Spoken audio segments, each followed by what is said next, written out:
हमारे कार्यक्रमों का उद्देश्य होता है कि मनुष्य जीवन जीने की कला सीख ले, घर घर में सुख शांति प्रेम खुशी आनंद की गंगा बहने लगे और मनुष्य के विचार बदल जाएं। जो आजकल संसार में समस्याएं बढ़ रही हैं नेगेटिविटी के कारण, ईगो के कारण, क्रोध के कारण, वो समाप्त हो जाए, ऐसा राजयोग हम सिखाते हैं।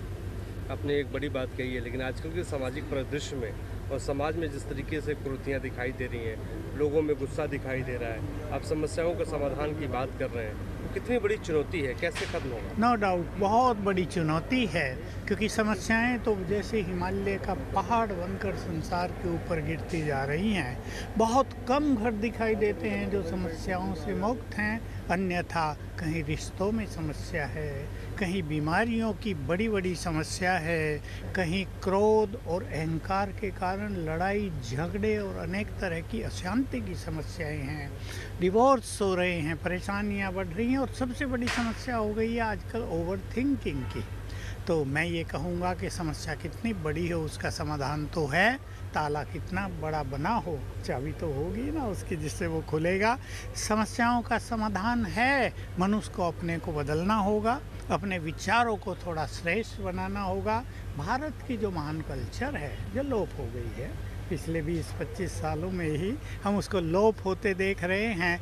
न केवल वेस्टर्न कल्चर लेकिन मोबाइल कल्चर ने भी बहुत कुछ बिगाड़ दिया है आजकल। हमें उससे ऊपर उठकर, मोबाइल कोई ख़राब चीज़ नहीं है, उससे हम बहुत कुछ सीख सकते हैं, लेकिन उसका अति उपयोग, नेगेटिव उपयोग समस्याओं का कारण बन रहा है। तो उससे ऊपर उठकर यदि हम परमात्मा से जुड़ेंगे, स्पिरिचुअलिटी से जुड़ेंगे, अपने को पहचानेंगे, अपने अंदर छुपी हुई इनर पावर्स को, क्वालिटीज़ को पहचानेंगे, तो बहुत सारी समस्याएं तो आएंगी ही नहीं। मैं ये देखता आता हूँ क्योंकि मैं इस सब्जेक्ट से जुड़ा रहता हूँ। जिनकी मनोस्थिति अच्छी है, विचार सुंदर हैं, प्रेम भाव है, उनके पास समस्याएं होती नहीं। एक आखिरी सवाल मैं पूछूंगा, आखिर बाकी लोग भी पूछ सकते हैं कि ओवर थिंकिंग की आपने बात कही है। ओवर थिंकिंग ही समस्याओं में, जो समाज में समस्याओं का जड़ कहा जाता है, ओवर थिंकिंग से बचने के लिए क्या करना चाहिए? देखिए, थिंकिंग मनुष्य के मन में होती है और मनुष्य के मन को दिशा देने वाली बहुत सारी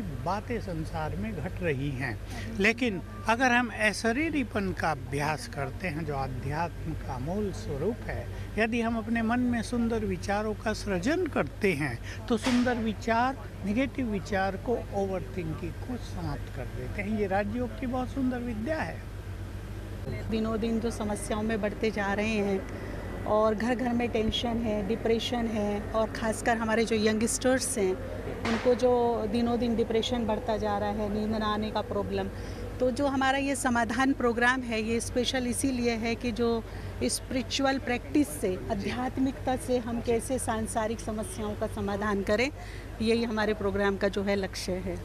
जो यहाँ कार्यक्रम में आए उनको तो आप समाधान बता ही रहे हैं, लेकिन जो लोग घरों पर हैं उनके लिए क्या, क्योंकि परेशानियाँ बहुत हैं आज की डेट में, और दूसरा शख्स परेशान है, लोगों के लिए क्या संदेश आप देना चाहती हैं? लोगों के लिए हम यही संदेश देना चाहेंगे कि वर्तमान समय में अगर आपको अपने जीवन को सुचारू रूप से चलाना है और इस चुनौतियों वाले समय में जहाँ बहुत सारे चैलेंजेस हैं, इसमें अगर आपको सुखपूर्वक रहना है, खुश रहना है, निश्चिंत रहना है, तो अपने जीवन में थोड़ी सी स्पिरिचुअलिटी लेकर के आइए। और अब ये समय की डिमांड है कि हमारे जीवन में स्पिरिचुअलिटी का होना बहुत ज़रूरी है। हम धर्म तो करते हैं, परंतु धर्म के अंदर जो स्पिरिचुअलिटी है वो हमारे जीवन से मिसिंग हो रहा है। तो स्पिरिचुअलिटी का होना भी हमारी लाइफ में बहुत